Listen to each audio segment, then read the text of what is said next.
Baik, sudah kelihatan ini sharing file saya. Sudah terlihat, Pak. Terlihat, Pak.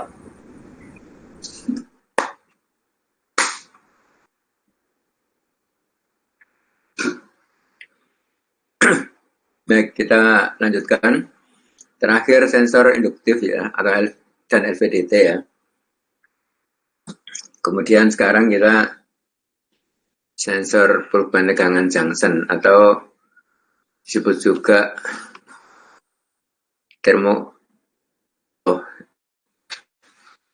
bukan ya, yang keempat ini Mas ya, bentar. Salah sharing file. Salah sharing file.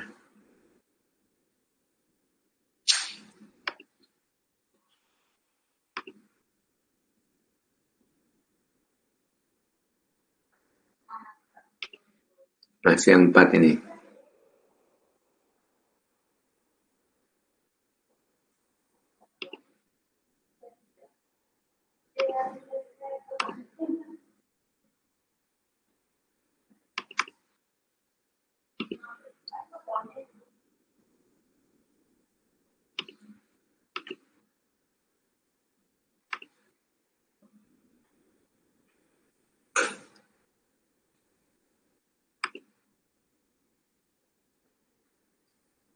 Ini, sudah kelihatan ini?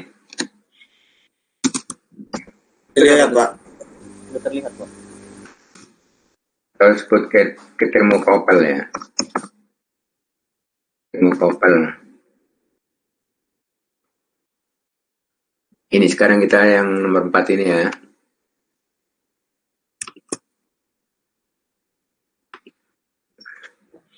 Termokopel ini untuk sensor temperatur ya. Jadi kalau biasanya untuk sensor-sensor yang kita gunakan sebelumnya itu kita memerlukan sumber tegangan. Kalau ini dia menghasilkan tegangan. Jadi teorinya seperti ini ya, teori singkatnya ya. Jadi termokopel ini juga disebut sebagai termoelektrik ya. Termoelektrik ini. Termoelektrik. Jadi dia menghasilkan tegangan. Ilustrasinya seperti ini ya. Jadi ilustrasi konstruksinya seperti ini. Ada 2 buah jenis konduktor ya. Konduktor A, konduktor B ya. Konduktor positif dan konduktor negatif. Ini bahannya berbeda ya. Bahannya berbeda. Jadi secara teknologi itu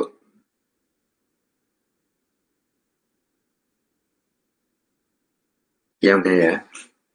Dari bahan itu berbeda. Jika bahan itu kemudian disambung ya. Di junction ya. J ini junction ya. Di junction maka ketika pada titik-titik sambung ini kita berikan perubahan temperatur ya, dipanaskan. Maka pada ujungnya sini ya, pada ujungnya ini adalah, pada ujungnya ini akan menghasilkan tegangan, ya, menghasilkan tegangan. Nah, tegangan itu disebut sebagai tegangan Seebeck ya, tegangan Seebeck atau tegangan termoelektrik, ya. Seperti ini, ya. Tegangan Seebeck atau tegangan termoelektrik, ya. Seebeck ini nama orang ya. Yang nama lengkapnya adalah Thomas Seebeck itu ya, Thomas Seebeck. Jadi menemukan fenomena seperti tadi itu ya pada awal abad 19 ya. 1821 ya. Jadi 200 tahun yang lalu ya. 200 tahun yang lalu fenomena ini ditemukan oleh Thomas Seebeck. Dia seorang mahasiswa S3, mahasiswa doktor dari Rusia, menemukan fenomena seperti itu. Ya. Indonesia saat itu belum ada ya. Tahun 1821 belum ada Indonesia. Maksudnya negara Indonesia belum ada. Kalau tempatnya ya ada dari zaman seadanya dunia ini ya. Nah ini tegangan yang dihasilkan tidak linear terhadap temperatur. Jadi kalau biasanya kan kita memerlukan tegangan untuk mengaktifasi sensor ya. Kalau di sini sensornya diberi temperatur diberikan kenaikan temperatur maka menghasilkan tegangan. Meskipun kecil sekali tegangannya itu. Yaitu diformulasikan dengan cara seperti ini ya. Ini ya. Delta V sama dengan S dikalikan delta T. Delta V ini adalah perubahan tegangan pada ujungnya sini ya. Di ujung sini ya. Perubahan tegangan di sini ya. Kemudian S itu adalah koefisiensi Beck ya. Dan delta T adalah perubahan temperatur di sini. Rumusnya seperti ini. Jadi S ini koefisiensi Beck, delta T ini perubahan temperatur. Akan menghasilkan perubahan tegangan pada ujungnya. Ya. Seperti ini.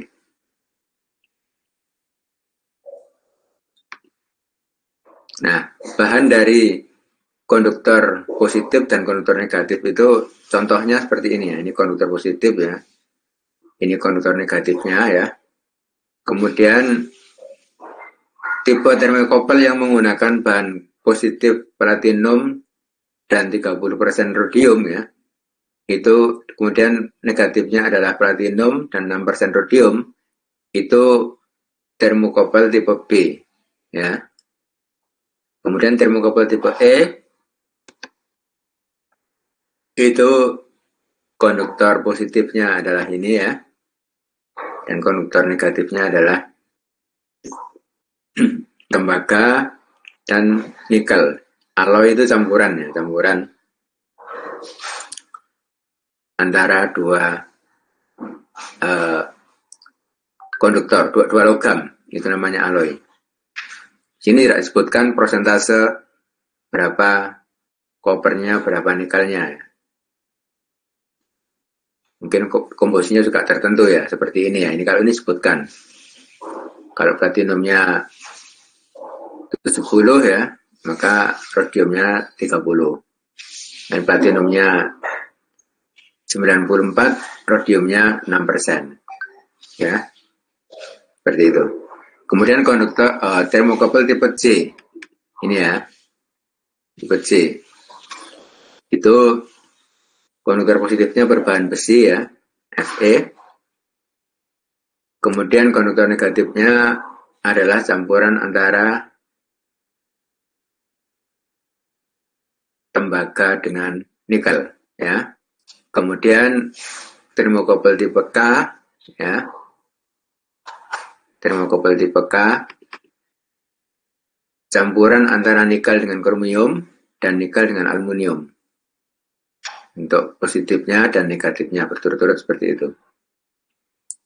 Tipe N, nikel dengan kromium dengan silikon. Ya. Nah, tiga buah material, tiga buah unsur. Ya. Kemudian ini juga tiga buah unsur ya.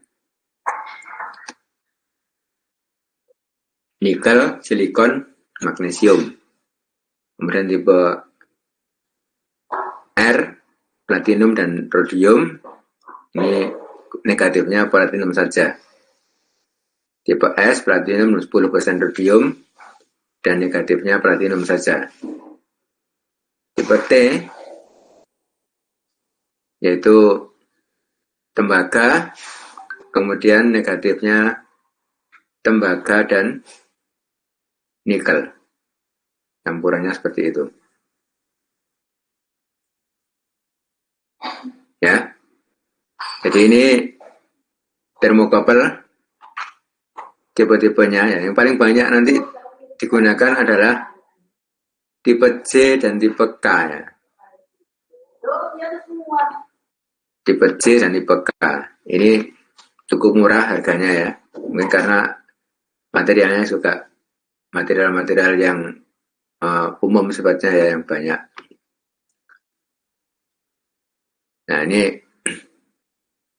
sekali lagi termokopel itu menghasilkan tegangan di sini. Jadi tegangan inilah nanti yang digunakan sebagai indikator temperatur yang ada di sini. Ya, sensornya seperti itu. Ya. Tegangan ini sangat kecil sekali nanti ya. Inilah konstruksi yang lain ya. Jadi untuk menghasilkan ini V measurement ya. Jadi tegangan terukur di sini ya. Itu untuk menghasilkan tegangan yang lebih besar, maka dibuat konstruksi yang bermacam-macam seperti ini. Ya, ini sampai sekarang ini penelitiannya masih terus berlangsung ya. Masih terus berlangsung penelitiannya. Orang berusaha untuk mencoba berbagai macam campuran logam untuk bahan konduktor negatif, positif ya, dan negatif ya, agar didapatkan tegangan terukur, tegangan Seebeck di sini sebesar-besarnya, ya. Karena untuk tipe-tipe seperti yang tadi ini ya, yang ini ya, ini antara 7 sampai 75 mikrovolt tegangan yang dihasilkan untuk kenaikan setiap derajat Celcius. Ya. Jadi 7 sampai 75 volt. Makanya orang berusaha untuk mencoba ya berbagai macam material ini. Misalkan ini yang diarsir lurus-lurus ini kan iron ya, ini adalah besi, terus ini adalah konstantannya, konstantan, kemudian ini adalah konstantan ya, kemudian yang di blok ini ya adalah koper ini ya, apa namanya, tembaga ya, tembaga. Nah, ini tujuannya untuk menghasilkan tegangan yang sebesar-besarnya di sini. Tujuannya hanya itu saja. V measurement yang besar. Jadi ini kalau kita lihat V measurement ya, V terukur, tegangan terukur adalah penjumlahan dari tegangan junction ini ya, VC1 dan VC3. Ini ya, VC3 sebagai referensi.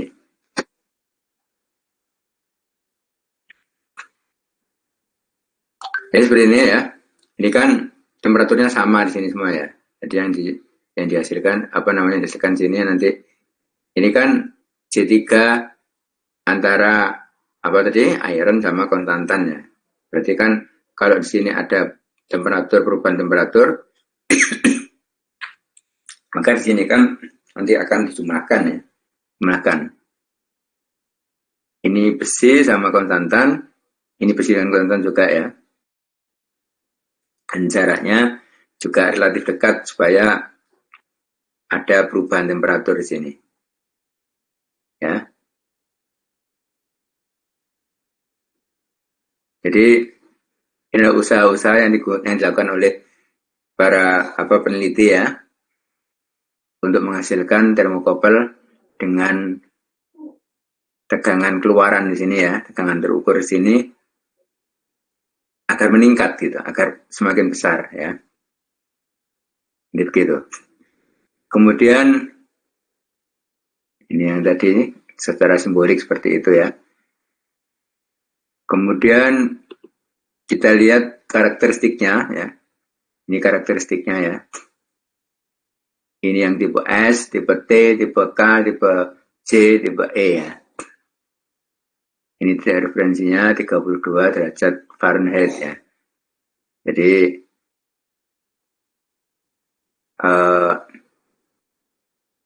kalau di sini kita lihat Fahrenheit ya. Ini kan 200 ya. 200 Fahrenheit ya. Ini kan 0, 200, 400, 600, 800, 1000, 1200 dan seterusnya ya. Fahrenheit satuannya. Yang sumbu Y-nya adalah tegangan measurement-nya, tegangan terukurnya atau tegangan sipeknya. Dalam milivolt ya, 10, 20, 30 dan seterusnya. Kalau kita lihat di titik ini ya, 200 Fahrenheit ya, sampai dengan 600 saja. Kita lihat pada titik 200 sampai 600 Fahrenheit ya. Kalau dikonversi mungkin supaya kita mudah membayangkan ya, 200 Fahrenheit itu adalah sama dengan 93,33 derajat Celcius. Ini saya konversi sendiri ya.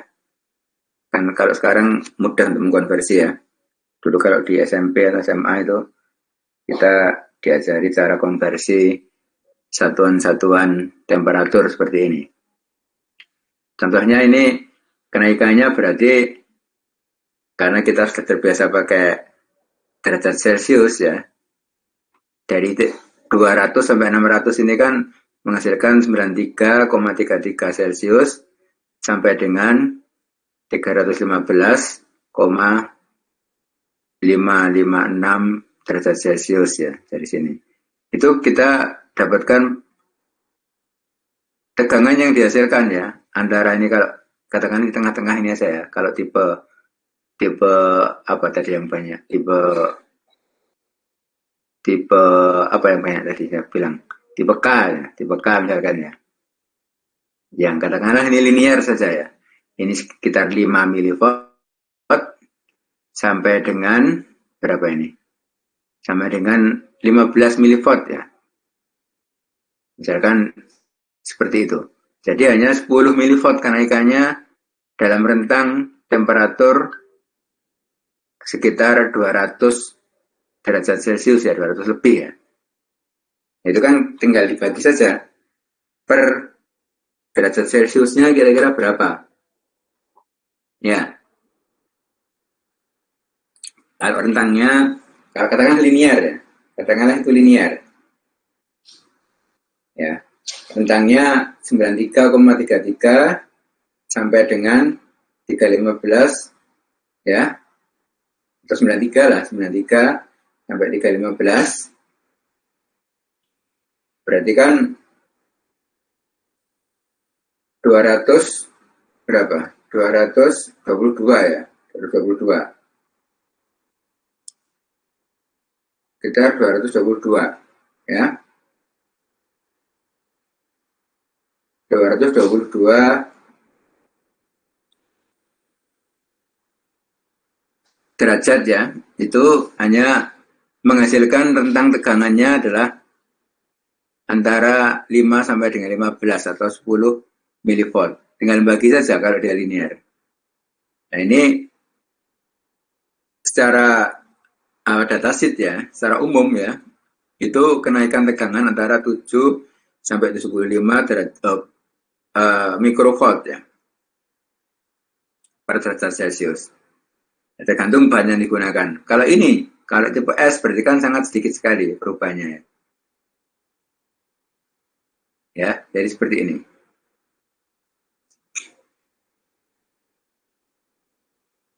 Makanya yang mana yang paling bagus ya tergantung dari objek yang akan kita ukur ya. Makanya biasanya termokapel ini digunakan untuk mengukur temperatur dengan ring ya, dengan ring yang besar, atau dia untuk mengukur temperatur-temperatur yang mempunyai rentang yang tinggi gitu. Untuk high temperatur juga ya, untuk temperatur yang tinggi. Ini kan 300 itu kan cukup tinggi ya. Kalau kita lihat di silakan katakanlah seperti kalau nanti barangkali di dalam kerjanya atau KP ya, kerja prakteknya ada berhubungan dengan high temperatur sensor ya, sensor temperatur tinggi, maka biasanya menggunakan termokopel sensornya. Misalkan di pabrik-pabrik peleburan baja ya, misalkan besi ya. Besi. Kalau kita cari di internet ya, titik lebur besi itu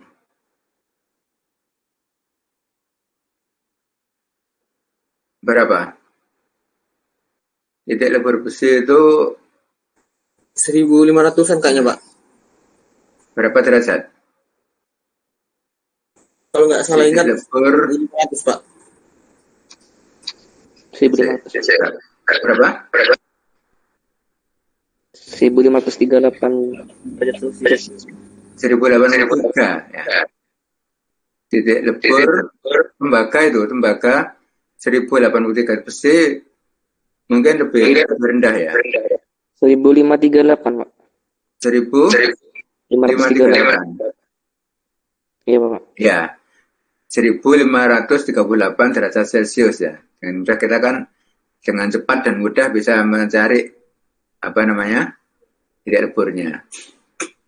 Maka cocoknya kita menggunakan sensor tipe apa? Termokopel tipe apa ya? Platina, Pak. Nah, makanya seperti itu kita bisa memperkirakan. Dulu waktu saya S1 teman saya ada yang bikin TA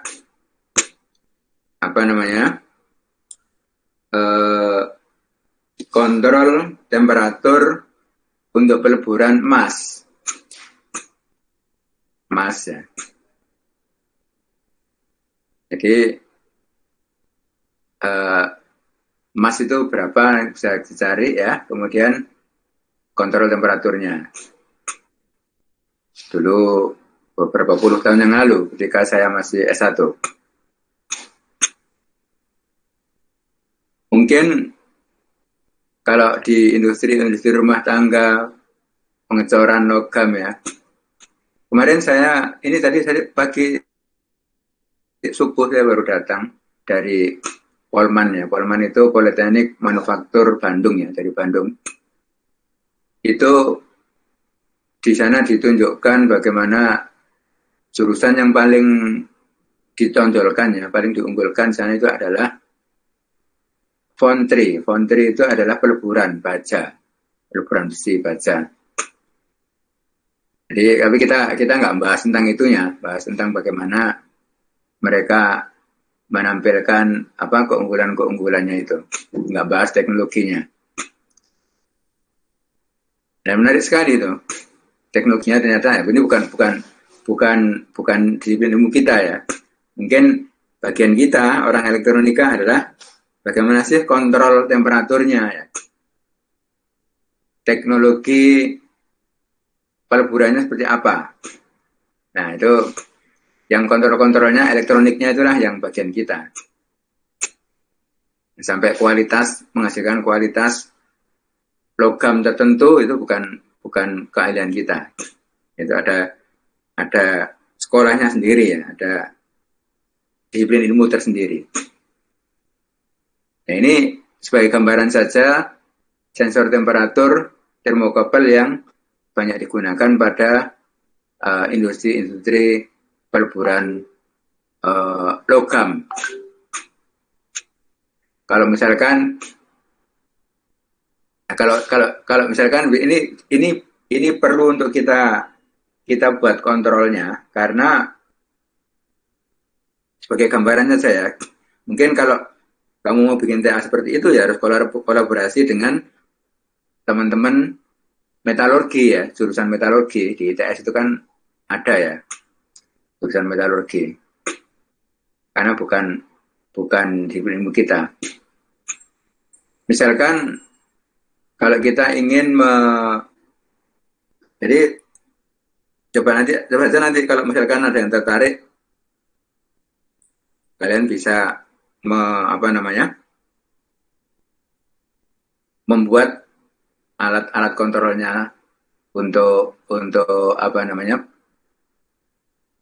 menaikkan temperatur. Jadi panjang ceritanya kita juga punya, saya juga di lab saya itu saya punya karena penelitian saya ya, punya namanya high temperature chamber.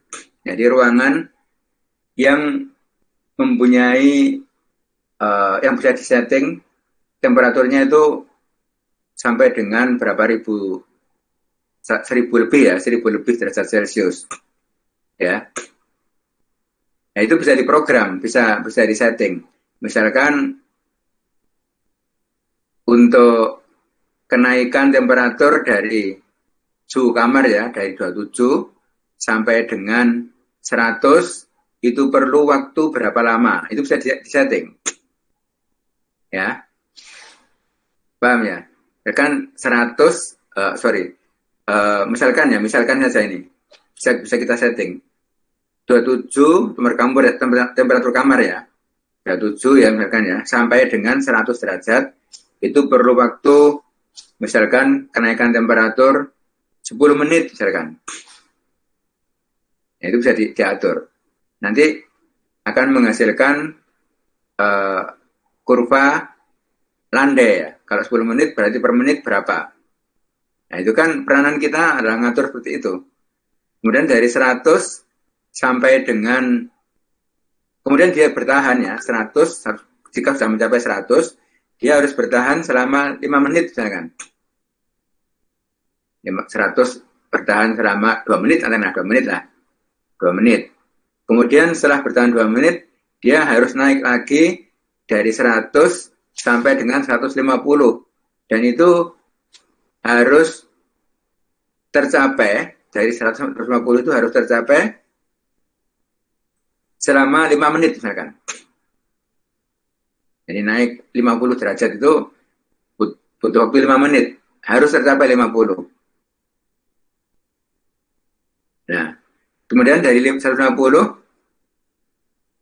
dia harus bertahan sampai dengan 10 menit misalkan. Nah, itu saja kan nggak gampang bikin kontrol seperti itu. Bisa bayangkan ya. Kalau secara secara manual ya, sistem pemanasan seperti apa itu kan nggak gampang. Jadi bikin kurva seperti itu. Kenapa kok harus sekian menit seperti yang katakan tadi itu? Nah, karena ini yang ngerti orang-orang metalurgi ya. Sifat-sifat logam itu akan berubah jika kita melakukan treatment temperatur seperti itu. Gitu. Jadi mungkin kamu sekarang sudah nggak pernah, meskipun dari desa nggak pernah lihat lagi ya ada pandai besi di desanya ya. Dulu waktu saya kecil itu ada pandai besi ya.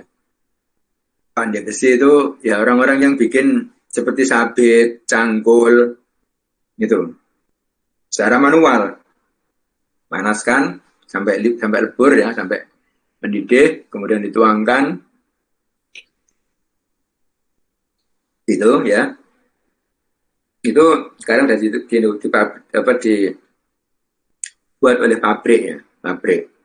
Nah, dulu di desa banyak itu. Ya nggak banyak sih, tapi kita mudah untuk mencari pandai besi gitu.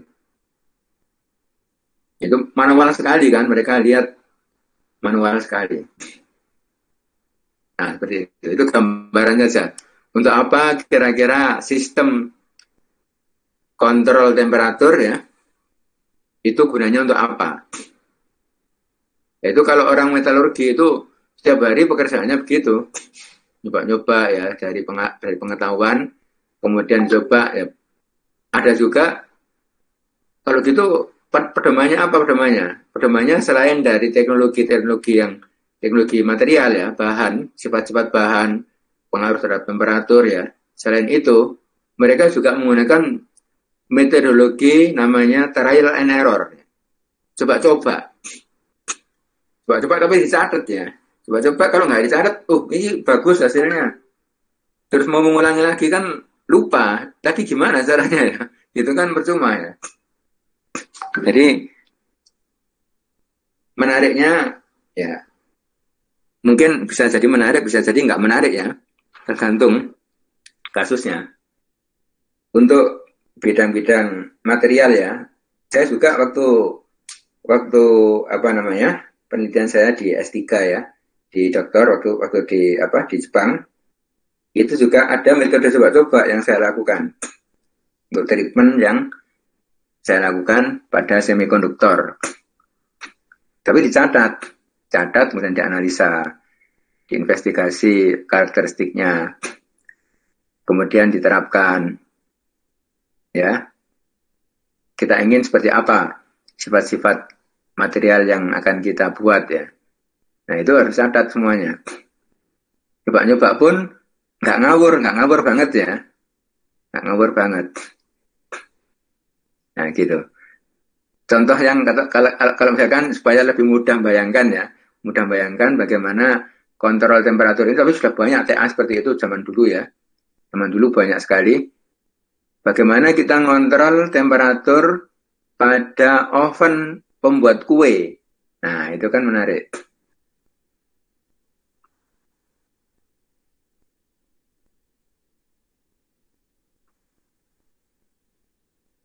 Ya, membuat kue. Sekarang justru kalau secara umum di Indonesia ya, yang pintar masak itu, yang jago-jago masak itu kan biasanya orang-orang perempuan ya. Tapi kalau kita lihat di list ya, chef terkemuka itu kebanyakan laki-laki juga ya. Jadi yang hebat-hebat ya, kalau kamu suka nonton anak saya itu suka nonton acara TV yang yang chef-chef itu ya, lomba itu. Saya nggak suka, saya nggak suka masak. Pak. Apa? Acara apa itu? Master Chef itu ya, itu.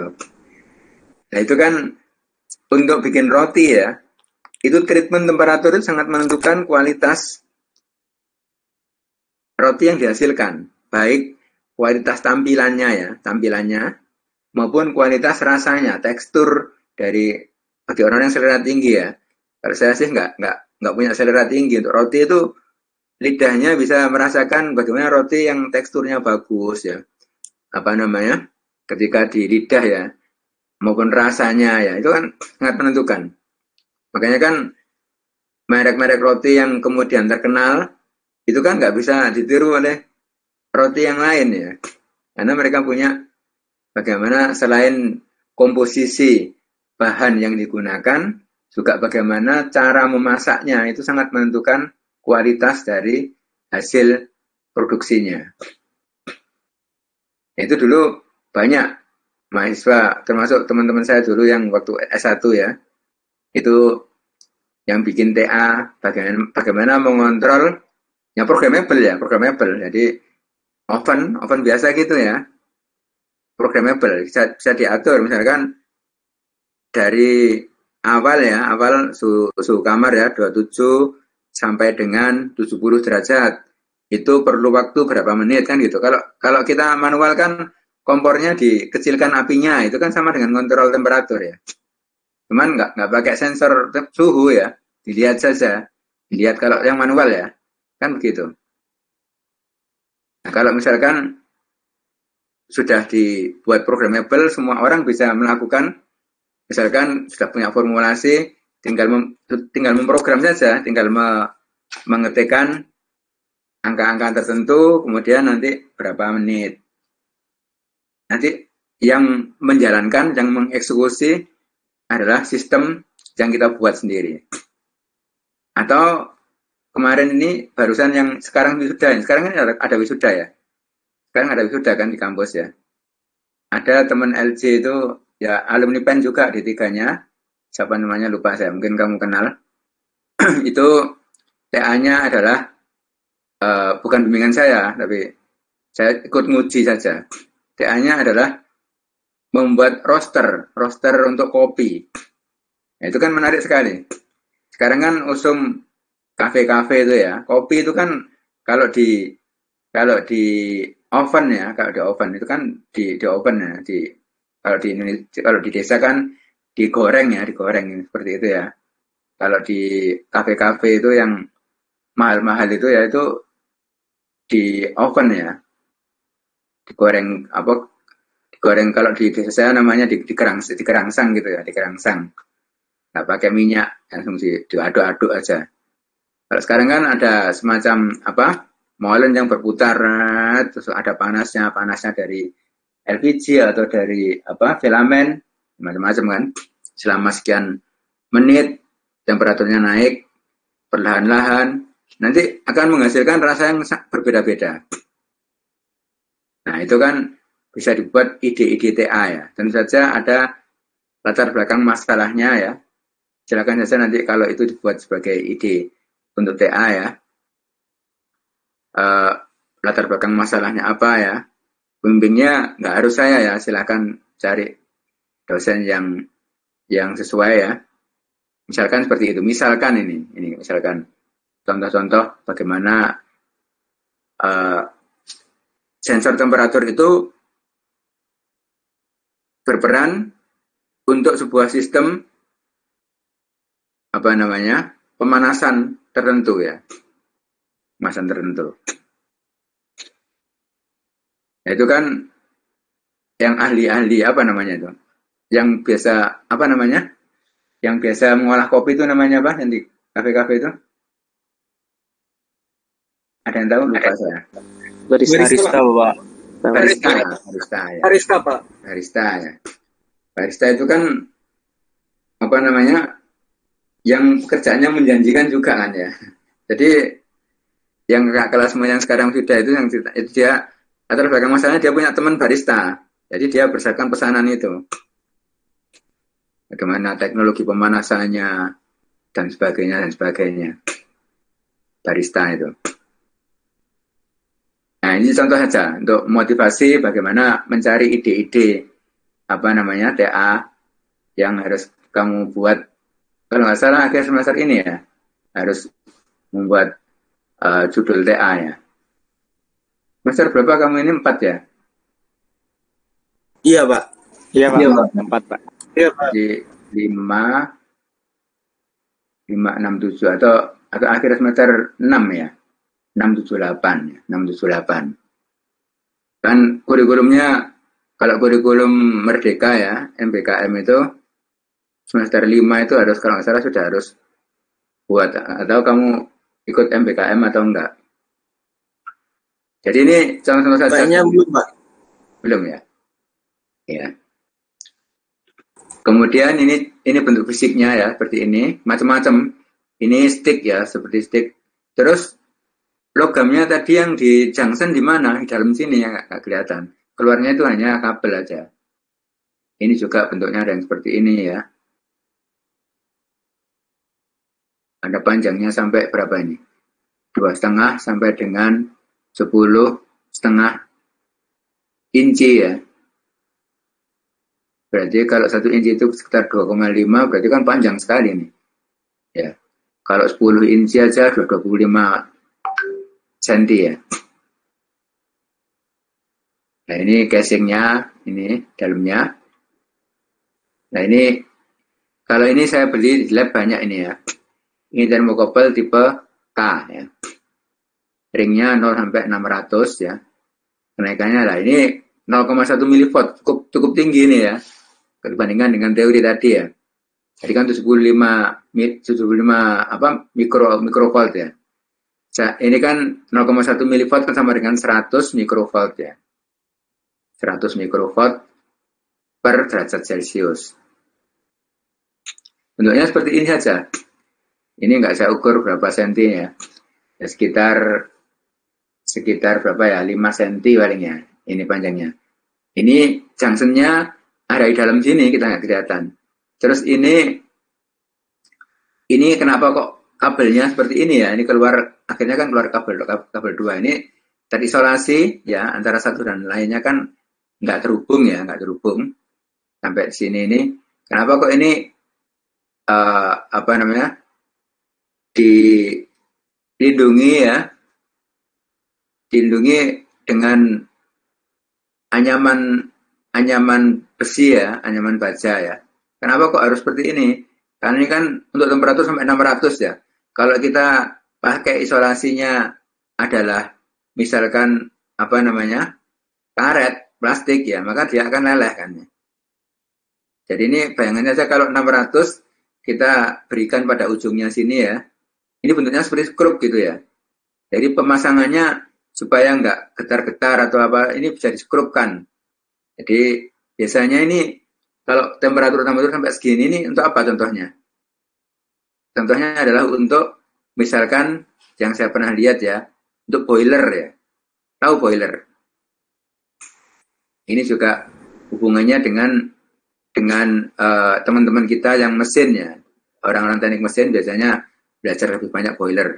Kalau kita atau orang-orang apa? Kalau di PEN itu teman-teman yang jurusannya misalkan SPE ya, sistem pembangkit energi itu mereka juga belajar boiler ya. Boiler itu pemasak air ya. Jadi air itu dimasak sampai pemanas air, sistem panas air. Sampai menghasilkan tekanan uap dengan tekanan tertentu sehingga uapnya nanti untuk menggerakkan turbin ya, turbin. Seperti itu. Nah, ini kalau misalkan boiler itu kan biasanya ya ruangan tertutup gitu ya, kedap ya, tabung gitu. Ini kan bisa dibor terus diskrupkan di situ ya, sehingga nggak bocor nanti.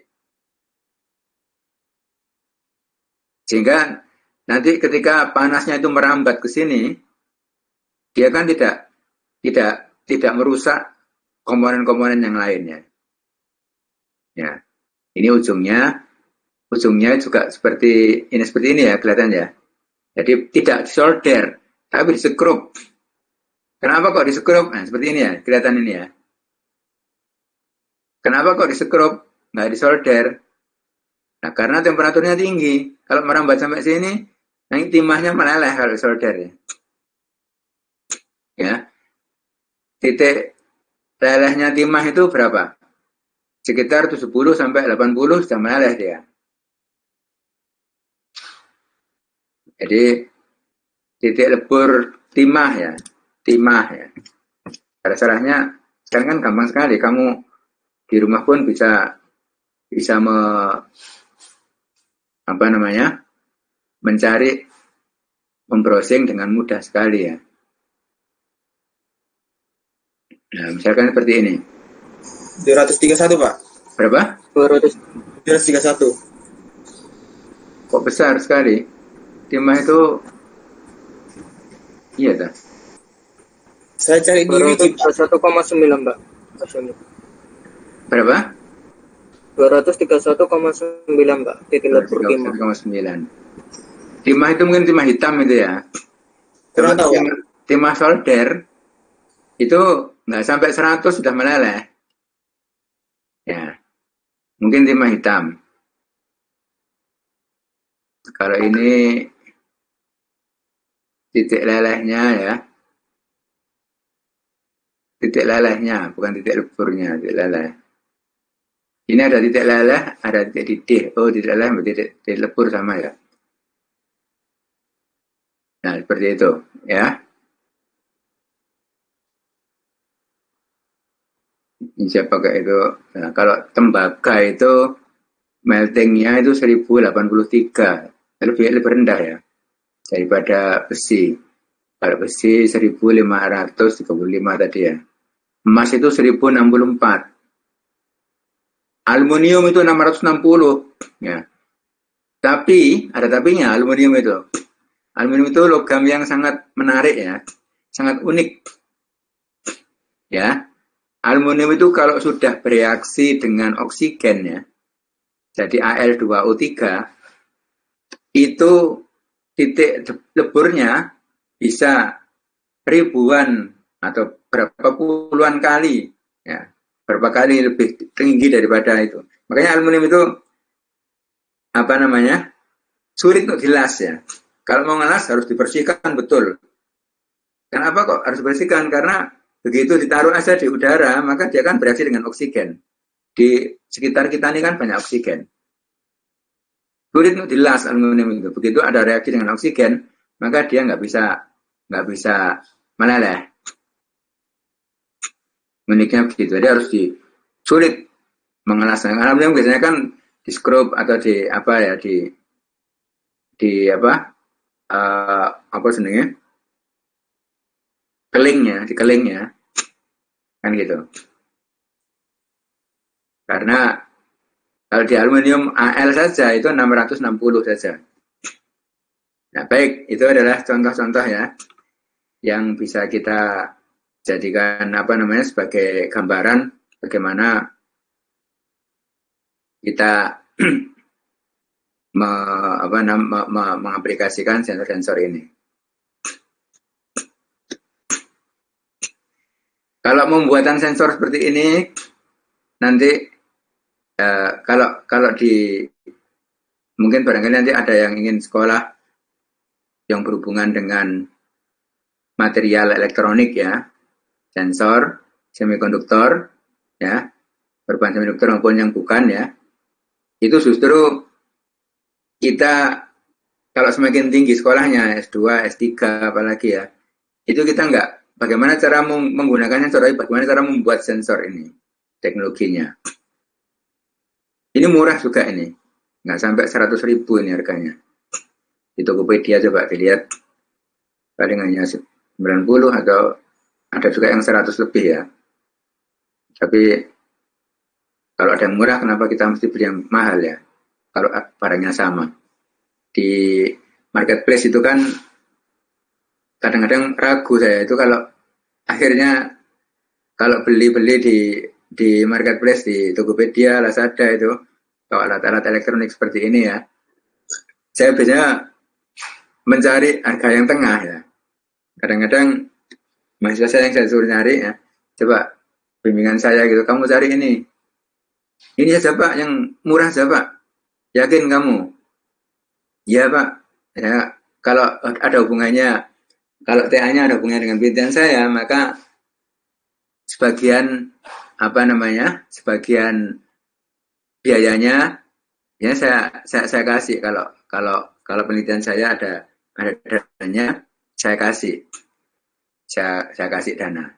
Atau kadang-kadang full saya kasih semuanya, kadang-kadang enggak ya, karena tergantung dari besar dana yang saya dapatkan ya, dari pemerintah, dari BAN atau dana pribadi saya. Jadi gitu.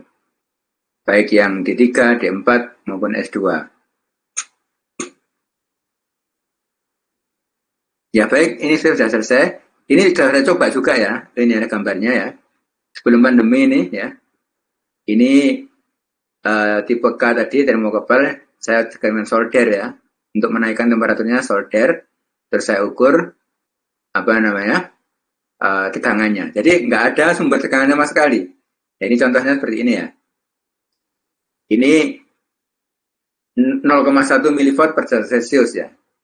Ini termogan ya. Jadi jauh sebelum ada COVID itu di lab kita ya, di lab kita yang ada di PEN itu ya, sudah pakai termogan untuk mengukur temperatur. Ini kan kelihatan kan ya, 67 ya derajat Celcius ya, menghasilkan tegangan 0,067 volt ya. Jadi 0,067 volt ya, 67 milivolt ya. Ini adalah hasil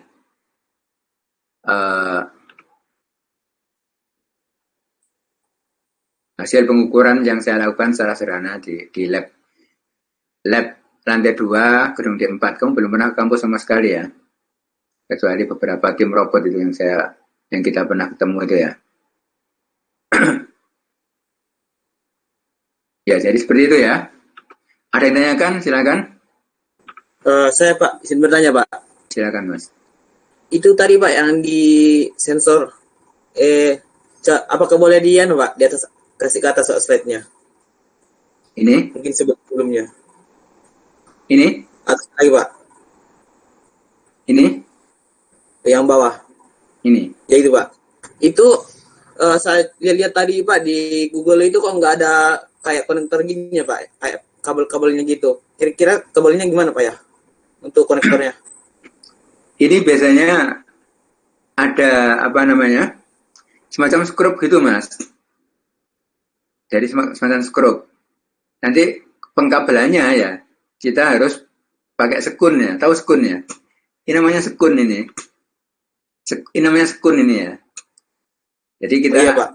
ada skrup di sini, Mas. Di dalam sini ada di atas sini ya. Atau di sini ya. Itu ada kayak skrup gitu ya. Nanti berarti kita menghubungkannya harus pakai sekun ya. Kabelnya harus kita sekun itu ya supaya terkoneksi dengan sempurna, dengan bagus ya. Terus kita skrup di dalam, bukan skrup ya, apa, murbaut ya, murbaut. Kalau skrup itu kan yang lancip ya, murbaut. Jadi dalam sini ada murbaut ya. Terus kita kencangkan gitu. Ini biasanya untuk ini ya, elemen pengindra yang apa ini? Nggak kelihatan. Yang pas dengan kepala atau kotak sambung. Nah, ini seperti ini. Atau di sini atau di sini ya? Di sini mungkin di sini loh, Mas. Ada skrupnya.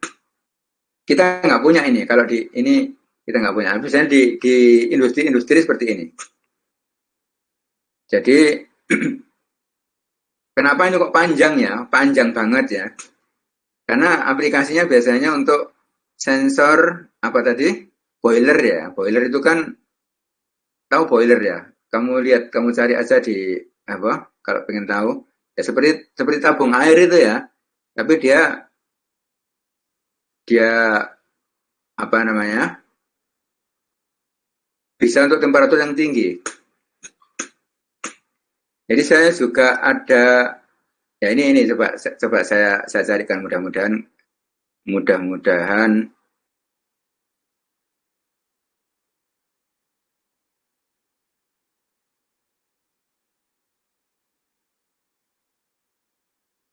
saja boiler. Ini salah satu penelitian saya juga di industri itu. Nah ini, oh bukan, saya hapus ini.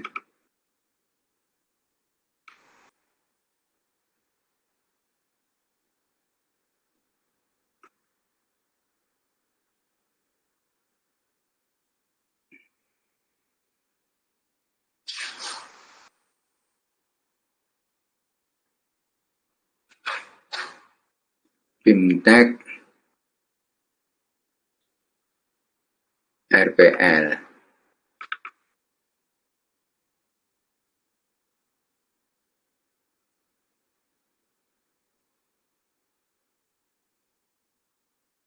Oh, kok Bimtek ya?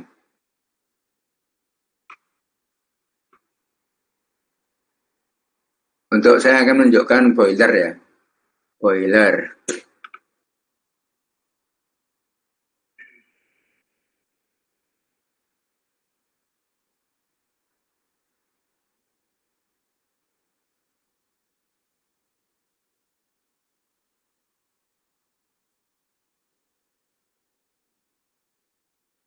BBL Pens 2 ini. Ini kan. Nah, ini ya.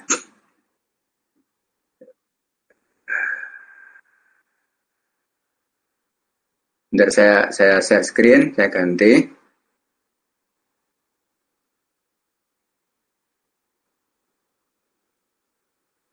Saya ganti. Ini sudah selesai ya untuk apa namanya? Untuk sensor termokopelnya sudah selesai ya. Nah, ini saya ingin contohkan boiler dan bagaimana penempatan sensornya nggak kelihatan nanti tapi sensor termokopelnya nggak kelihatan. Sudah terlihat ya? Bisa terlihat? Halo? Terlihat, Pak. Terlihat, Pak. Ini industri desiccated coconut. Coconut itu bahasa Indonesianya itu kelapa parut kering, ya kelapa kering lah, kelapa diparut terus dikeringkan. Ini saya ingin menunjukkan, nah ini boilernya itu hanya ini aja, ini ya, ini foto saya, ini industrinya ya rada kemproh mana padahal industri makanan ini. Ini punya teman saya di Malang. Nah ini boiler yang saya, ini boilernya, ini pemanasannya pakai kayu ya, jadi sangat sederhana. Terus ini sensor tekanannya, tekanan, pressernya ya. Di sini tidak ada sensor temperaturnya, tapi sensor temperaturnya ada di mana? Ini. Nah ini sensor temperaturnya di sini. Nah ini pakai apa namanya? Termokopel juga ini. Di bawahnya ini ada termokopelnya. Terus dia didisplaykan pakai apa namanya? Analog seperti ini. Ya. Seperti ini. Nah, yang dimasukkan biasanya kalau di industri-industri untuk apa namanya, yang kebanyakan industri kan mesti ada, ya tergantung produk produksinya ya. Kalau kita lihat sepanjang jalan di mana ya, di pinggir jalan tol itu ya, kan ada tabung besar-besar itu kebanyakan itu adalah apa namanya, di boiler ya, boiler. Nah, kenapa kok panjang? Ini kan cukup ini sekitar dari sini ke sini ini kan sekitar 1 meter ya, tingginya 1 meter lebih ya. Nah nanti kalau kita tempatkan sensor temperatur ya, ini kan bisa dibor, ini kan harus kedap ya, nggak boleh bocor ya. Nah ini udara bertekanan, uap bertekanan cukup tinggi ya, ini tekanannya, pressernya. Kalau kita ingin ukur temperatur kan ini dibor, kemudian dimasukkan termokopelnya tadi. Kenapa kok panjang tadi saya bilang kan ya? Sampai mencelup air dengan kedalaman tertentu kan ya. Ya. Makanya dia sampai 25 cm ya. Seperti itu. Agar bisa membayangkan. Ini kalau airnya habis, ini ada tandon harus mengisi.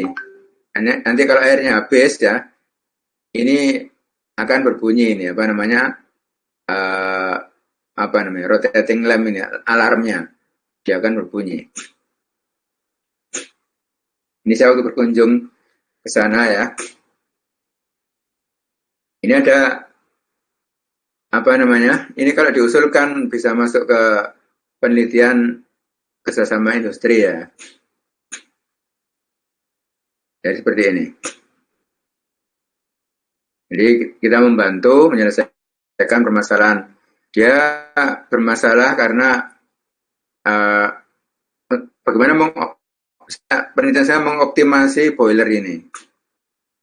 Jadi nanti harus disediakan sistem yang lebih bagus lagi untuk sensor temperatur, sensor tekanan ya. Ini ada sensor tekanan juga di sini. Jadi hubungannya dengan sensor aktuator banyak sekali.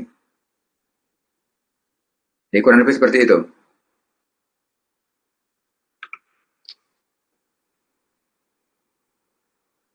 Ini adalah permasalahannya. Ini saya presentasikan di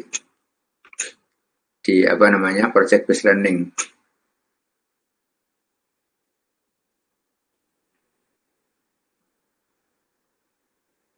Itu silakan ditanyakan lagi. Jelas Pak. Terima kasih Pak. Ya baik.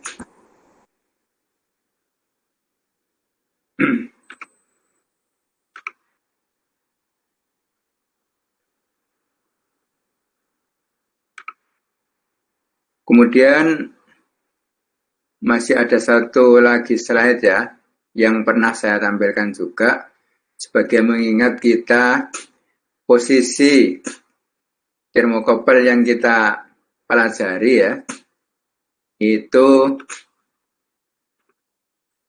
ya untuk mengingatkan saja ya. Ini tadi ya. Kita kembali lagi ke sini. Nah ini. Jadi ini mungkin nggak perlu power supply ini ya.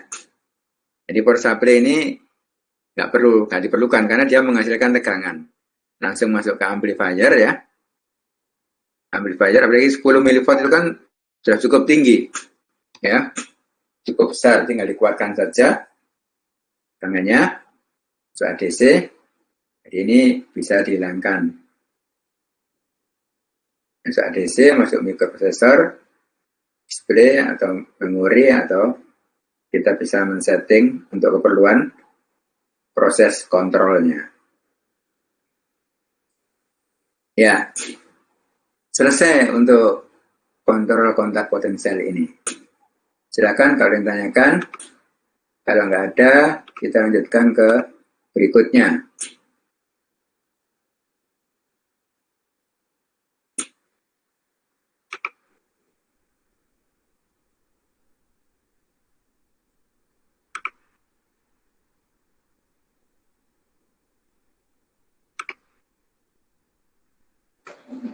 Iya, kok. Bingung gue sumpah kuliah ranger bangsat. Kuliah apa nih Pak? Diisi bener tuh Ini ditutup itunya apa namanya? VJ3. Ini. Save.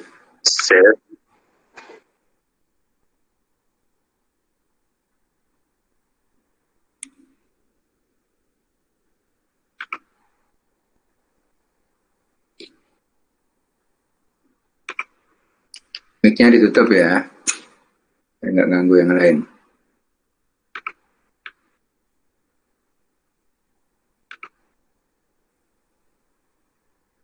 Baik, kita lanjutkan dengan ini, sensor perubahan tegangan junction. Sekarang ini minggu ke 7 ya. Jadi minggu depan kita sudah UTS ya. Ya. Bahannya sampai terakhir kuliah hari ini. Masih ada waktu 20 menit. Cukup ya. Ini nggak banyak juga ya. Slide-nya nggak banyak. Belum kelihatan ya? Belum terlihat, Pak. Belum, Pak. Di saya belum, Bapak. Sudah? Sudah, Bapak. Ya, ini tadi yang saya pertama kali tadi yang salah ya. Jadi sekarang ini perubahan tegangan junction pada PN junction. Kalau yang pertama tadi ya menghasilkan tegangan ya, tidak memerlukan supply ya, supply power source ya, sumber daya. Kalau ini tetap pakai ya. Ini yang nomor 5 sekarang. Ini biasanya disebut sebagai sensor temperatur ya, LM35 ya. LM35 family ya. Itu ada LM135, 235, 335. Ini ring temperatur yang bisa diukur ya. Kemudian ini penggunaannya biasanya untuk militer, industri, komersial. Jadi ini makin menurun, makin rendah harganya. Jadi untuk peralatan elektronik untuk militer ya, itu mahal sekali. Makanya alat saat perang itu mahal-mahal sekali ya. Mahal-mahal sekali. Untuk menghancurkan. Ya. Makanya ya sangat ironis ya. Belanja uang yang kita bekerja ya. Seluruh manusia di dunia ini kan bekerja, kemudian nanti sebagian dananya untuk perang. Menghancurkan. Membunuh. Itu sangat ironis sekali. Nah, ini contohnya komponen ini saja ya. Itu ring temperaturnya ya. Kalau kita lihat ringnya gunanya juga berbeda. Yang kalau kita beli itu adalah jenis atau tipe yang ini 335 Atau sering disebut tiganya, ini 1, 2, 3-nya ini nggak ada ya, disebut LM35 gitu aja. Simbolnya seperti ini ya. Kakinya ada 3. Kaki pertama ini adalah untuk PCC ya, untuk sumber tegangan. Kemudian kaki nomor 2 ini tegangan outputnya ya. Kaki nomor 3 adalah untuk ground ya. Sehingga ground ini dipakai bersama, baik untuk input ya, ini sebagai input ya, input tegangan, atau sebagai output ya. Seperti ini. Secara simbolik seperti ini ya, LM35 gitu saja. Ya. Ini menghasilkan berapa? 10 mV juga ya. 10 mV. Berarti 0,1 mV ya. Jadi 0,1 mV per derajat Celcius ya. Sekarang 10 mV. Ini cukup besar ya. Kalau apa namanya? Termokouple tadi kan 0,1 mV ya. Karena dia nggak pakai sumber. Ini pakai sumber tegangan. Tapi keluarannya di sini ya. Tegangan keluarannya pada kaki yang tengah ini ya, itu 10 mV per derajat Celcius. Ini. Tulisan ini kelihatan ya di monitormu? Terlihat, Pak. Terlihat ya. Ya, seperti itu ya. Kemudian ini typical circuitnya. Ya. Rangkaian tipikalnya seperti ini. Power supply, ini simboliknya ya, simboliknya. Kok seperti Zener, Pak? Iya. Jadi, karena PN junction itu adalah diode ya. Jadi kan PN junction, ini namanya kan PN junction. Ini, PN junction itu nama lain dari diode. Ya. Jadi, diode pun itu bisa digunakan untuk sensor temperatur, bisa. Transistor juga bisa. Transistor itu kan ya PNP ya. Jadi, salah satu di short, maka dia akan jadi apa namanya? Diode ya. Transistor itu bisa dipakai sebagai diode juga, ya. Jadi kalau kita lihat ya seperti Zener diode, memang Zener diode, tapi kakinya 3. Kalau diode kan kakinya 2 ya, ya. Jadi memang sengaja. Tapi kalau misalkan kamu mau merancang dari awal pakai diode gitu ya nggak pas ya. Ya yang pas adalah mau merancang apa namanya rangkaian sensor temperatur. Pakai diode saja katanya bisa pakai diode. Ya bisa tapi kurang pas. Kenapa kalau dari awal kamu nggak beli ini saja, harganya juga hampir mirip-mirip. Ya. Ya yang pas penggunaannya. Dulu pernah ada sensor TA zaman dulu sekali ya memanfaatkan dia. Tapi buat apa kok saya mikir ada LM35 kok kita menggunakan transistor, menggunakan diode. Nah, apalagi kalau merancang dari awal, kecuali kalau nggak ada barangnya ya, nggak ada barangnya. Ini sama-sama gampang didapatkan, sama gampang dibelinya. Kenapa kita nggak harus pakai ini saja? Jadi seperti ini. Ya. Dan ini juga sangat akurat ya, sangat akurat, sangat bisa dipercaya itu, bisa dipercaya. Biasanya nanti kalau kamu praktikum tentang ADC DAC ya, di microcontroller ya, microprocessor, itu salah satu masukan sinyalnya adalah pakai LM35 ini. Sekarang sudah mata kuliah itu? Mata kuliah microprocessor? Belum? Sudah Bapak, untuk semester 3-nya Pak. Semester 3. Atau sudah pernah pakai ini? Sudah pernah pakai LM35? Masih belum, Pak? Belum, Pak. Jadi contohnya seperti ini ya. Ini tegangan supply, ini contoh rangkaian tipikalnya seperti ini. Ini air bias. Kemudian ini untuk jas ya, 10 kilo variabel resistor cukup ya. Tujuannya ini untuk men-setting tegangan awal di sini berapa ketika pada suhu kamar. Sedangkan kita ingin pada suhu kamar nanti tegangannya di sini 0 gitu. Bisa dengan cara buat rangkaian seperti ini. Jadi kita mulai dari 0. Jadi kalau 1 derajat ya, misalkan ya, misalkan suhu kamar outputnya 0, 27 sama dengan 0 ya. Kalau misalkan 28 berarti 10 milivolt, kalau 29 misalkan 20 milivolt, 30 3 milivolt, 30 milivolt ya. Misalkan seperti itu. Bisa kita buat dengan cara ini kan, kalau rangkaian ini menganalisanya kan pakai rangkaian listrik saja kan ya. Pakai ilmu rangkaian listrik yang telah kamu pelajari semester 1-2 kemarin. Ya. Makanya ini kenapa kok ini ada apa namanya? Tegangannya dibuat minus di sini ya. Ini V plus V supply, ini minus V supply ya. Ini tegangan min, tegangan plus. Buat min 2,73. Ini adalah maksudnya biasanya kan 27 derajat Celcius ya. Itu suhu kamar. Ini diatur dengan ini pada resistor ini. Sama ini, maka di sini nanti 0. Bisa juga. Kalau nggak mau seperti itu ya nggak apa-apa. Nanti tinggal kalau sudah masuk ke rangkaian tadi ya, mikroprosesor, tinggal dimanipulasi dengan menggunakan rumus saja. Jadi manipulasi kalau di dalam bidang teknik ya, itu konotasinya positif ya, bukan negatif. Kalau misalkan manipulasi harga untuk mendapatkan keuntungan pribadi ya, itu negatif ya. Tapi kalau manipulasi di dalam bidang teknik ya, engineering, itu mempunyai konotasi yang positif.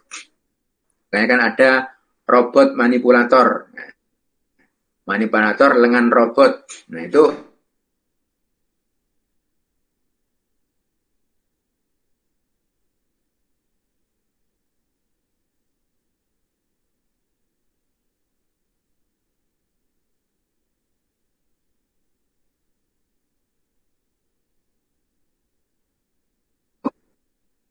contoh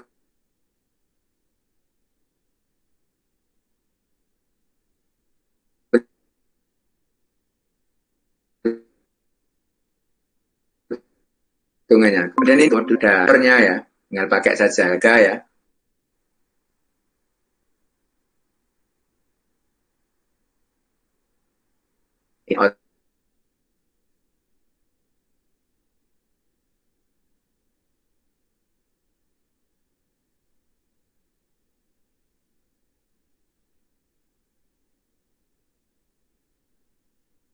Outputnya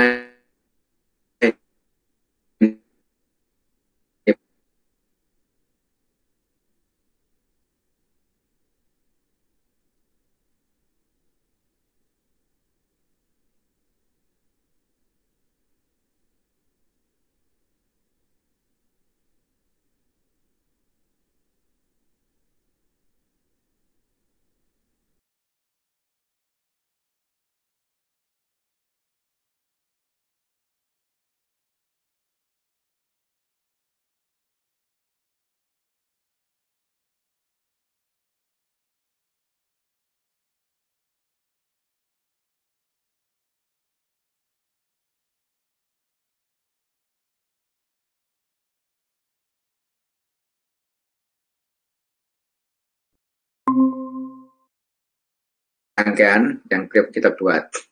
Kalau seperti ini ya nggak cocok ini kalau misalkan ini harus ditempatkan di tempat tertentu. Ini mungkin di ruangan saja bisa ya, di ruangan yang nggak ada percikan air dan sebagainya. Nah ini cara menghitung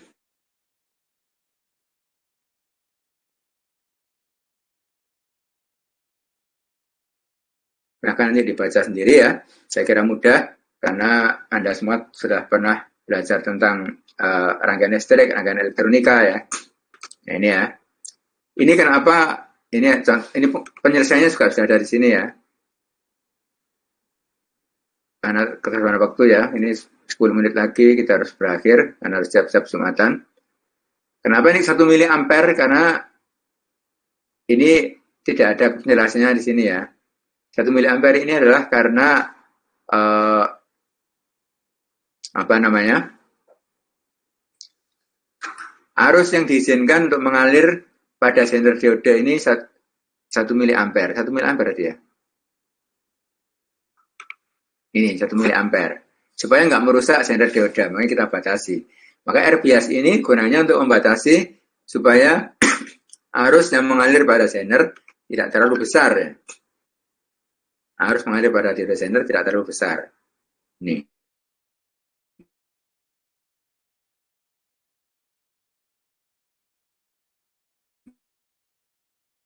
Ya, kita tambahkan ini. Ya,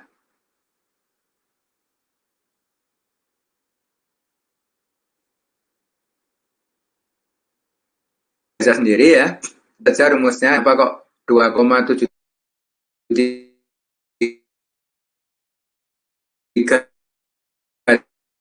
tadi ya. Karena kita ini naturnya 27,3 derajat Celcius. Ya.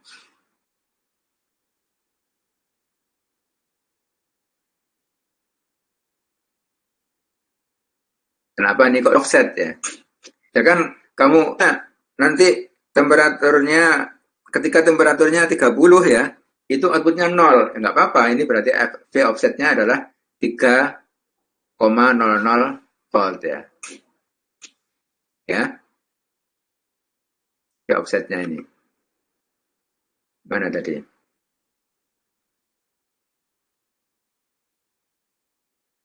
Nah ini untuk menghitung VZ-nya nanti kira-kira dapat berapa dia supaya nanti output di sini 0 ya. Ya. Misalkan saya ingin nanti ketika temperaturnya itu berapa? 20 derajat ya. Di sini 0 volt, berarti di sini kamu harus mengatur berapa? Min 2,00 volt ya, DC. Jadi gitu dan seterusnya ya. Udah selesai. Ini secara blok ya. Ini kan butuh satu daya ya. Jadi yang kita pelajari satu-satunya yang nggak butuh satu daya ya hanya termokopel tadi itu. Sudah cukup dikuatkan. Ya karena menghasilkan apa namanya. Dan dalam penelitian tentang termoelektrik ya, yang kita pelajari tadi itu, kalau kamu browsing mencari paper-paper ya, itu penggunaannya bukan untuk sensor, tapi untuk menghasilkan daya sebagai sumber daya. Ya, saya pernah browsing penelitian-penelitian yang terkini ya untuk termokopel, termoelektrik gitu ya. Itu ternyata bukan untuk sensor, tapi untuk kebutuhan menghasilkan daya listrik. Meskipun kecil sekali ya. Jadi kalau hanya 100 mikrovolt ya, arusnya paling hanya 0, sekian miliampere ya. Maka dayanya kalau P sama dengan I dikalikan V, dayanya sama dengan mikro, satuannya mikrowatt ya. Dayanya mikrowatt. Dan itu orang berusaha untuk meningkatkan daya yang dihasilkan itu tadi. Untuk meningkatkan daya yang dihasilkan. Ya. Sudah selesai nih. Ini contoh-contohnya saja ya. Ini sensor suhu masuk ke ADC ya. Nah ini kamu lihat sudah nggak perlu. Kalau di sini, kalau tadi nggak perlu daya, tapi perlu op-amp. Kalau di sini udah langsung masuk ADC. Nggak perlu op-amp lagi karena sudah cukup besar. 10 milivolt itu besar ya. Nggak pakai, kamu lihat sini nggak pakai op-amp. Tapi di sini kalau contoh yang lain di sini ada yang pakai op-amp ya. Ini kan coba langsung masuk ke ADC ya. Masuk ke ADC langsung. Ini LM35 masuk ke ADC langsung. Ini pakai op-amp ini hanya sebagai voltage follower saja. Sebagai voltage follower. Ini masuk ADC. Ini ADC-nya dari sensor suhu berarti ini masuk ke sini. Nah, ke sini ya.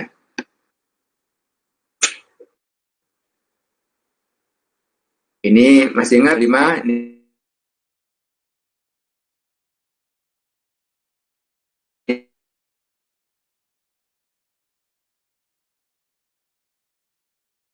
AC timer ya, oscillasi ADC ya, ADC DAC, waktu digital dulu ya.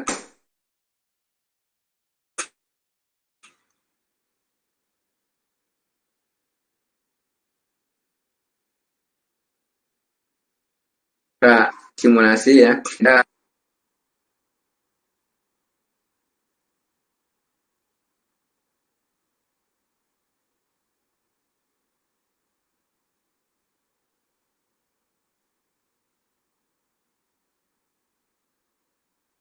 jadi pemahamanmu ya ini nggak hanya kamu tapi semua orang seluruh dunia karena pandemi ini. Nah ini RM35 kan ya, ini PCC, ini ground, langsung masuk op-amp.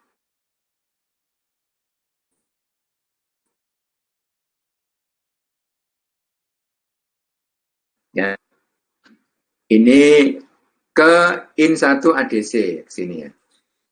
Ini masukkan sini, set sini ya. Ini ADC 0808. Ya sudah selesai. Yang terakhir optocoupler. Optocoupler itu seperti ini ya. Jadi ini ada LED ya. LED emitting diode. Ini apa ini? Simbol apa ini? Transistor, Pak. Transistor, Pak. Tepatnya fototransistor ya. Transistor, Pak. Ini kan basisnya nggak ada ya. Ini basisnya digantikan dengan intensitas cahaya yang dipancarkan oleh light emitting diode. Biasanya ini yang digunakan juga bukan cahaya tampak, jadi invisible light ya. Jadi yang digunakan adalah invisible light, cahaya tak tampak, yaitu infrared. Jadi nggak ada, nggak kelihatan cahayanya nyala itu nggak ada. Kita bisa mengatur intensitas cahaya ini dengan mengatur arus yang dilewatkan pada LED diode ini. Kalau dia semakin besar, maka intensnya semakin tinggi, maka dia akan semakin besar semakin besar arus kolektornya. Ya. Jadi ini. Jadi untuk on off saja biasanya ini, untuk on off saja. Ya. Ini contohnya seperti ini. Ini outputnya nanti dia berupa pulsa. On off kalau dia on off. Biasanya ini untuk apa? Untuk ini. Untuk mendeteksi atau mensensor, mengukur kecepatan putar motor. Kok bisa, Pak? Caranya ini biasanya ini juga modul yang nanti kamu gunakan pada praktikum mikroprosesor ya. Jadi di sini slide ini masih belum, saya dulu pernah menggambarkan tapi masih belum nanti setelah UTS nanti insya Allah saya carikan slide saya yang sudah ada gambarnya ini ya. Kalau nggak ada saya buatkan nanti. Saya bisa membayangkan. Nah, cari foto-fotonya ya, atau di lab di foto nanti bisa ditampilkan di sini. Jadi pernah ingat awal dulu ya, saya jelaskan head groove ya, head groove. Jadi head groove itu? Jadi sensor yang kepalanya itu ada celahnya gitu. Head groove. Tulisannya jadi ini ya.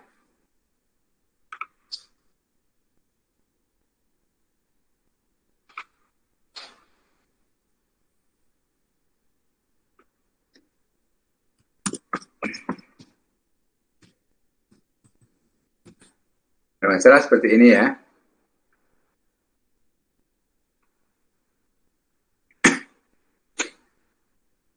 Ya. Baik, sudah selesai.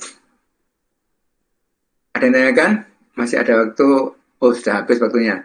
1 menit mungkin kalau ada. Silakan.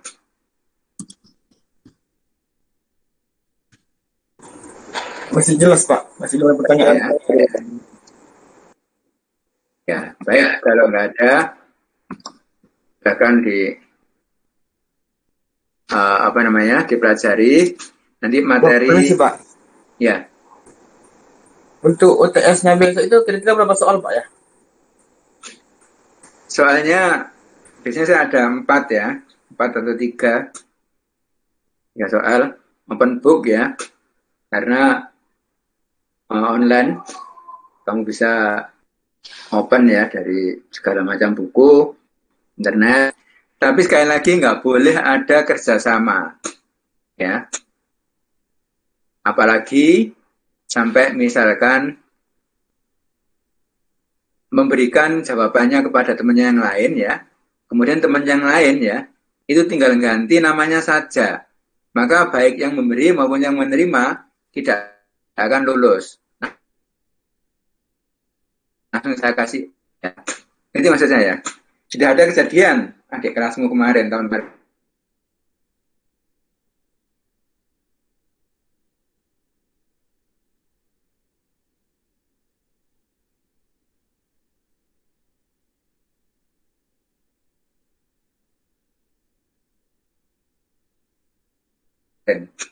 Pelek, tinggal ganti namanya saja dan NRP-nya. Saya tahu source-nya ini dari mana, ini sumbernya dari mana. Maka baik sumbernya maupun yang menerima, langsung saya kasih E. Ya. Jadi nggak boleh kerjasama. Ya. Kalau kerjasama kamu mau ngajari seperti ini sekarang ini nggak masalah ya. Kamu belajar bersama secara online. Satu menjelaskan, yang lainnya, ini gimana sih kemarin? Nggak apa-apa. Membahas soal-soal, diskusi bareng nggak apa-apa. Kerjasama itu ketika tidak saat ujian. Ya. Saat ujian nggak boleh. Kalau ketahuan, maka langsung saya kasih E. Baik yang ngasih maupun yang menerima. Baik, itu saja. Bahannya sampai dengan terakhir kita kuliah.